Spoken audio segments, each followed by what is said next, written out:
Bismillahirrahmanirrahim. So, Doctor, today we will start very fresh and new topic that is called jaundice.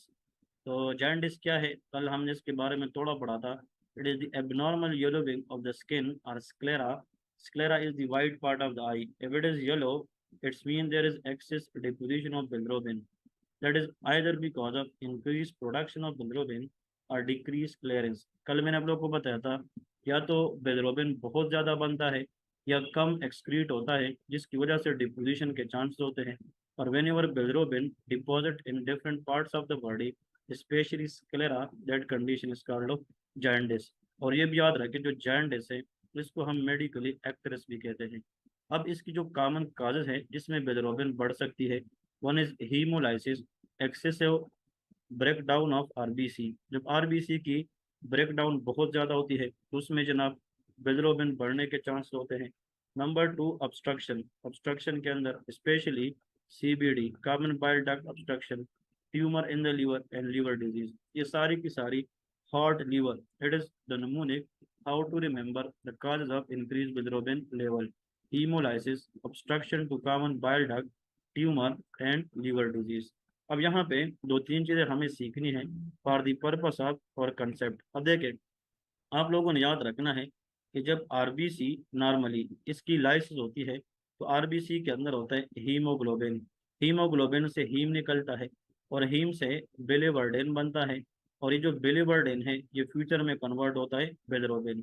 अब वो bilirubin जो RBC की breakdown से बनती हैं दैट इज कॉल्ड अनकंजुगेट। इसका नाम क्या है? अनकंजुगेट। अब इस बिलिरुबिन को हमने क्या करना है? कंजुगेट करना है। तो we need conjugation of bilirubin. और अनकंजुगेट को अगर हम बिलिरुबिन कंजुगेट फॉर्म में कन्वर्ट करेंगे तो this conjugation is done in the liver. फिर लीवर के अंदर जब ये कंजुगेट होगा तो फिर लीवर उसको कॉमन बाइल डक्ट में देगी और वो second part of the duodenum में जाएगी। तो कुछ बिलिरुबिन फिर वो आगे जाएगी जनाब किस में? एग्जाम्पल यूरिन में लाइक यूरोबिलिनोजिन, और कुछ स्टूल में जाएगी लाइक स्टर्कोबिलिनोजिन। इन दोनों की वजह से हमारे पास क्या होता है? ये बिलिरुबिन आगे जाती है। अब इसमें जो सबसे इम्पोर्टेंट चीज़ जो हमने समझनी है, द मोस्ट इम्पोर्टेंट वन, वो ये है कि जो बिलिरुबिन है आप लोगों ने ये चीज़ याद रखनी है, ये अनकंजुगेट फॉर्म में भी होता है और कंजुगेट। जो अनकंजुगेट है इसको इनडायरेक्ट कहते हैं, जो कंजुगेट है इसको हम डायरेक्ट बिलिरुबिन कहते हैं। अब इनकी हम आगे डिस्कशन करेंगे। बिलिरुबिन पे हमने फिजियोलॉजी के अंदर एक ऑलरेडी क्लियर कट जो है डिटेल से टॉपिक पढ़ी हुई है। अब इसको डिस्कस करते हैं कि कंजुगेट और अनकंजुगेट बिलिरुबिन में क्या फ़र्क है। कंजुगेट हाइपर बिलिरुबिनीमिया इसका डायरेक्ट, ये तो लीवर ने कंजुगेट क्या होता है, इसकी जो वजह है बिलियरी ट्रैक ऑब्स्ट्रक्शन है, gallstone, cholangiocarcinoma, it is a cancer of common bile duct, pancreatic या liver cancer, liver fluke infection, biliary tract disease, primary sclerosing cholangitis, primary biliary cholangitis, excretion defect. अब ये हम पढ़ेंगे, very important. अभी आने वाले slide के अंदर ये हम डिस्कस करेंगे कि वो दो डिजीजेज या दो पैथोलॉजीज जिसमें बिलिरुबिन लीवर के अंदर कंजुगेट हो जाए लेकिन वो प्रॉपर एक्सक्रीट ना हो जाए। तो एक्सक्रीशन डिफेक्ट के अंदर जो जॉइंटिस होता है उनमें से एक का नाम डुपिन जॉनसन है और एक का नाम रोटर सिंड्रोम है। ठीक है जी, ये चीज़ आप लोगों ने याद रखनी है। तो डुपिन जॉनसन एंड रोटर सिंड्रोम। फिर कभी कभार जो बिलिरुबिन है वो बढ़ता है, इसका वजह अनकंजुगेट या इनडायरेक्ट बिलिरुबिन का बढ़ जाना, उसमें एक हीमोलाइटिक प्रॉब्लम, एक बिनाइन यूनिट्स में भी होता है। क्योंकि जब बच्चा पैदा होता है उसकी आर्गन डेवलप होती है तो उसमें एक्सेस लाइस ऑफ आरबीसी की वजह से देर इज जाइल्डिस, लेकिन वो फिजियोलॉजिकल भी हो सकता है और पैथोलॉजिकल भी। फिर इसमें क्रेगलर नजार सिंड्रोम, वेरी इंपॉर्टेंट, जो क्रेगलर Najjar syndrome and Gilbert syndrome. देखिए एक चीज मैं आप लोग को बताता चलूँ कि जब बिलिरुबिन आरबीसी से बनता है dead bilirubin is called unconjugated. ठीक है, अब इसकी जो कंजुगेशन है वो लीवर के अंदर होनी है और आप लोगों को पता है ये कंजुगेटेड। तो यहाँ पे एक एंजाइम है उसका नाम यूडीपी ग्लूकोरोनाइड, ग्लूकोरोनाइल ट्रांसफरेज, वो हमें डिस्कस करेंगे। UDP glucuronyl transferase is the enzyme which convert unconjugate bilirubin into conjugate. अगर लीवर के अंदर ये एंजाइम एब्सेंट है, ये एंजाइम काम नहीं करता, तो फिर अनकंजुगेट बिलिरुबिन बॉडी में बहुत ज़्यादा बन जाएंगे जिसको हम क्रेगलर नजार सिंड्रोम। तो क्रेगलर नजार के अंदर unconjugate bilirubin is very high due to absence of UDP glucuronide transferase. कुछ मिक्स टाइप हाइपरबिलिरुबिनीमिया है, it is contain both direct indirect like hepatitis and cirrhosis. तो इसका मतलब ये है कि अगर प्रॉब्लम लीवर से पहले है, उसमें अगर बिलिरुबिन बढ़ता है प्री हेपेटिक तो अनकंजुगेट है। लीवर अगर काम करता है और नीचे बिलिरुबिन डक्ट में नहीं जाएगा, पोस्ट हेपेटिक उसमें कंजुगेट हाइपरबिलिरुबिनीमिया। लेकिन अगर लीवर का मसला है, सीरोसिस है या हेपेटाइटिस है, तो उसके अंदर क्या होता है, मिक्स्ड हाइपरबिलिरुबिनीमिया। अब आते हैं what is the B9 neonatal hyperbilirubinaemia. अब जब बच्चा पैदा हो जाए, न्यूनेट या न्यूबॉर्न बेबी, उसमें जो बिलिरुबिन बढ़ने की मैकेनिज्म है वो डिस्कस करते हैं। Formally called physiological neonatal jaundice. जो B9 न्यूनेटल हाइपरबिलिरुबिनीमिया है, इसको हम फिजियोलॉजिकल न्यूनेटल जॉन्डिस भी कहते हैं। It is a mild unconjugate hyperbilirubinaemia because increase fetal RBC lysis या टर्नओवर, जिसमें हीमेटोक्रेट ज़्यादा होगी, आरबीसी की लाइफ स्पेन कम होती है। क्योंकि बच्चा जब पैदा होता है तो उसमें आर्गन बनने के लिए ज़्यादा ऑक्सीजन चाहिए, ज़्यादा एनर्जी चाहिए, तो आरबीसी के अंदर। और दूसरी बात, जो बच्चा है उसमें हाइपोक्सिया है, और हाइपोक्सिया की वजह से आरबीसी की प्रोडक्शन ज़्यादा होगी। जितना आरबीसी ज़्यादा बनेगी उतना जल्दी वो लाइस होगी। तो आरबीसी की जो लाइफ स्पेन है वो कम होती है, क्योंकि आरबीसी की टर्न ओवर ज़्यादा होती है। दूसरी बात, जो बच्चा होता है उसके अंदर इमेच्योर क्या होता है, लीवर होता है। तो जब लीवर इमेच्योर है तो उसमें यूडीपी ग्लूकोरोनाइल ट्रांसफरेज एक्टिविटी भी कम होगी। एक आरबीसी की लाइसिस ज़्यादा है, दूसरा इमेच्योर लीवर की वजह से यूडीपी ग्लूकोरोनाइल ट्रांसफरेज एक्टिविटी कम है। दोनों की वजह से क्या होता है, फिर बिलिरुबिन बढ़ने के चांसेस ज़्यादा होते हैं। फिर स्टीराइल न्यूबॉर्न गट, क्योंकि हमारी जो गट है उसमें जो नॉर्मल फ्लोरा है वो तो मेच्योर फॉर्म में आता है, लेकिन बच्चों का जो गट है, जो इंटेस्टाइन है, दैट इज इमेच्योर। और बच्चों की जो गट है इमेच्योर होने की वजह से उसमें कन्वर्जन ऑफ यूरोबिनोजिन डीकंजुगेशन कम होगी, तो उसमें एंटीरो हेपेटिक सर्कुलेशन की वजह से भी बिलिरुबिन बनता है। फिर beta glucuronidase lysosomal enzyme for direct bilirubin deconjugation also found in the breast milk may lead to stone formation, not important। अब ये चीज़ इम्पोर्टेंट है। अगर nearly all newborn after 24 hour of life and usually resolve without treatment in the 1 to 2 week। अब दो चीज़ें और से सुने। अगर एक बच्चा पैदा हो जाए और after the birth the baby become very yellow, उसकी पूरी बॉडी येलो है, on the day of birth, उसकी पहले दिन अगर आपको जॉइंटिस के सिम्टम्स आ जाए, दैट शुड बी पैथोलॉजिकल। तो यहाँ पे आप लोगों ने याद रखना है, ये मैं यूएसएम एली स्टेप 2 CK की बात कर रहा हूँ। इसमें जब हम इंशाल्लाह पीट्स पढ़ेंगे तो उसमें लिखा है jaundice after birth, birth within 24 hour. इसका मतलब पहले दिन अगर आपको बच्चे में जॉन्डिस दिख जाए, always think about that is pathological. इसका मतलब यह है कि इसका इशू है। लेकिन अगर जॉन्डिस बच्चे में 24 आवर्स के बाद आता है, दैट मे बी फिजियोलॉजिकल। जो B9 न्यू नेटल हाइपरबिलिरुबिनीमिया है, that is appear after 24 hours. This is the first thing you people should know. जो पैथोलॉजिकल जॉन्डिस है वो 1 से 2 हफ्ते के बाद भी परसिस्ट होता है। फिजियोलॉजिकल जॉन्डिस 1-2 हफ्ते में खत्म हो जाता है। अब इसमें breast feeding failure jaundice, insufficient breast milk intake, decrease bilirubin elimination in the stool, increase enterohepatic. तो जो माएँ बच्चों को दूध नहीं पिलाती, उन बच्चों में जॉन्डिस के चांसेस ज़्यादा होते हैं। ब्रेस्ट मिल्क जॉन्डिस क्या होता है, increase glucuronidase in breast milk, increase deconjugation, increase enterohepatic circulation. Severe case में lead to kernicterus, very very important. अब जब अनकंजुगेट बिलिरुबिन ज़्यादा होंगे, deposition of unconjugate lipid soluble bilirubin which can cross blood brain barrier. और जब unconjugate bilirubin blood brain barrier को cross करके ये ब्रेन को डैमेज करे, particularly the basal ganglia, that is called of kernicterus. The hyperbilirubinaemia of the brain या jaundice of the brain is known as of kernicterus. हमने उधर पढ़ा था ना क्रेगलर नजार, उसमें जो अनकंजुगेट बिलिरुबिन है वो कंजुगेट नहीं होते। तो अगर एग्जाम के अंदर आ जाए कि वो कौन सा हेरिडिटरी बाय बर्थ प्रॉब्लम है जिसमें कर्नेक्टरस के चांसेस ज़्यादा होते हैं, तो क्रेगलर नजार सिंड्रोम। अगर एक बच्चा है उसमें पैथोलॉजिकल जॉन्डिस है, तो उसकी जो ट्रीटमेंट है that is phototherapy, non ultraviolet isomerise unconjugate bilirubin convert into water soluble, क्योंकि बॉडी से हमें निकालना भी है तो वाटर सॉल्युबल। अब आते हैं इसके बाद जो सबसे इम्पोर्टेंट स्लाइड है, अब वो हम डिस्कस करेंगे। एक तो पहले इसको देखते हैं, what is biliary atresia. Biliary mean bile duct, atresia mean छोटा बन जाना, that is called underdeveloped. इसका मतलब ये है कि ऐसा स्ट्रक्चर जो अपने नॉर्मल साइज से कम बना हो उसको एट्रीजिया कहते हैं। The most common reason for paediatric liver transplantation, very very important, fibro obliterative destruction of bile duct.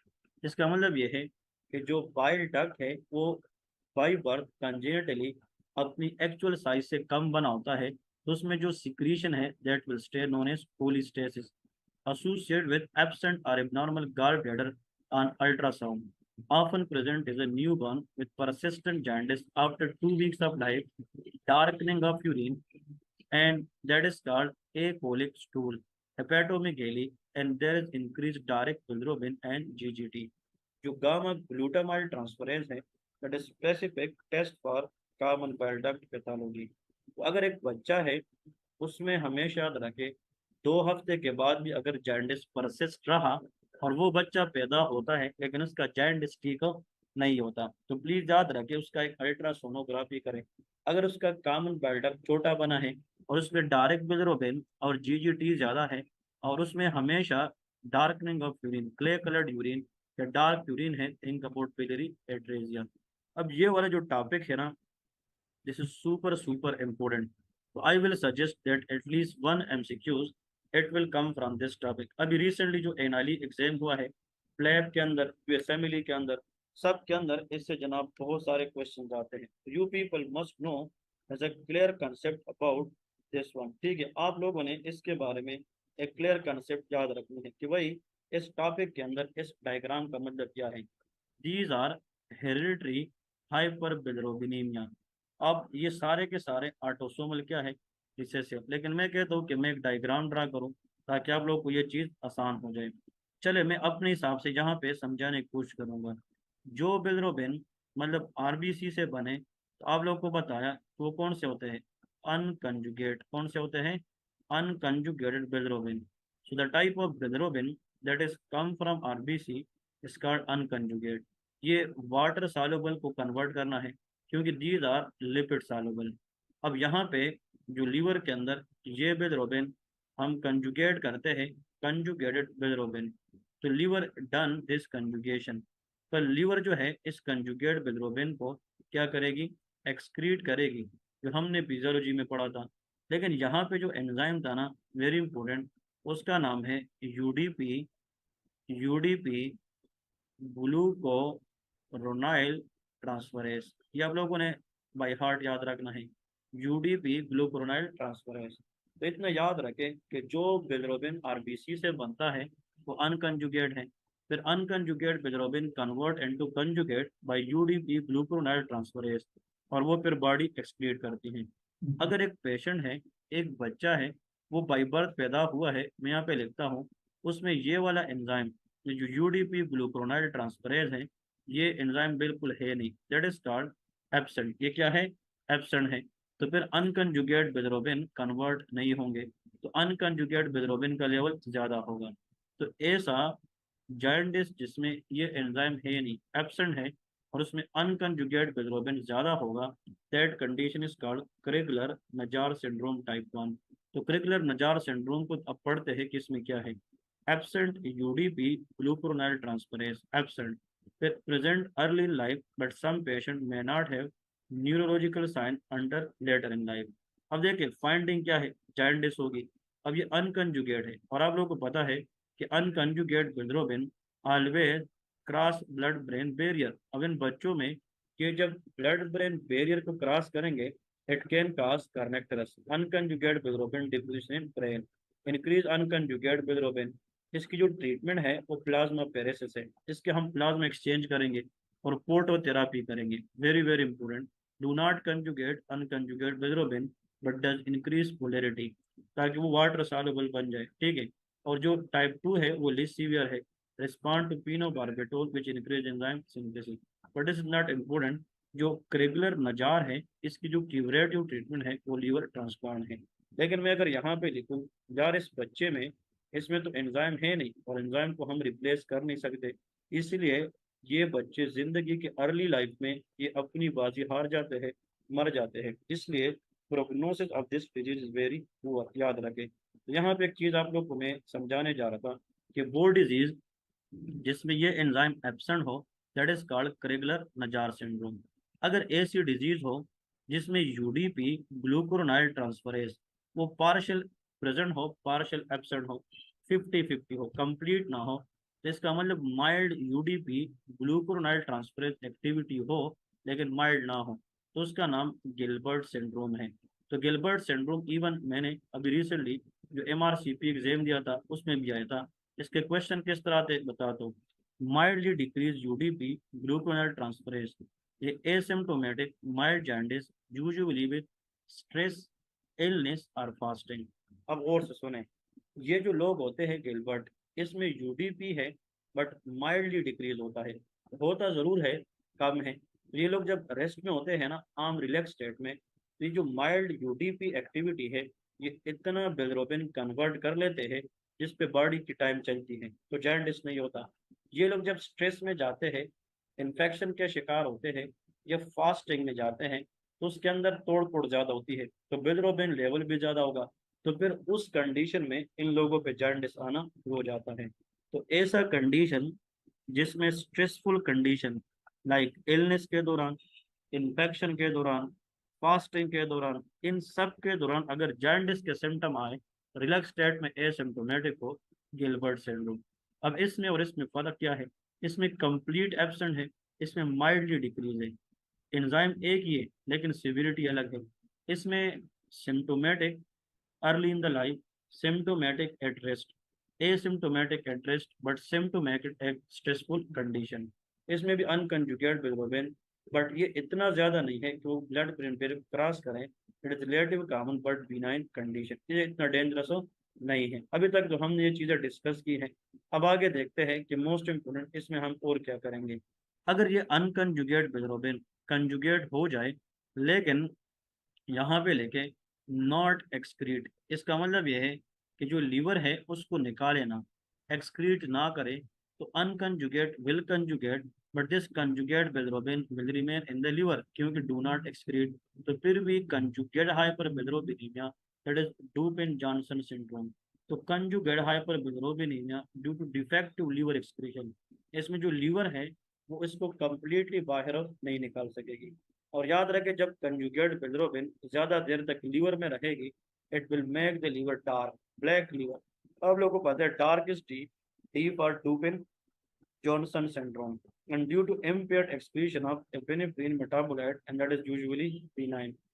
अगर एक पेशेंट है उसमें जनाब जहाँ पे पार्शियली एक्सक्रीट, इसका मतलब ये है कि जो हेपेटिक केनाली कुलाई है, हेपेटिक केनाली कुलाई, वो छोटे छोटे डक्ट्स होते हैं जिसमें बिलिरुबिन बाहर जाता है।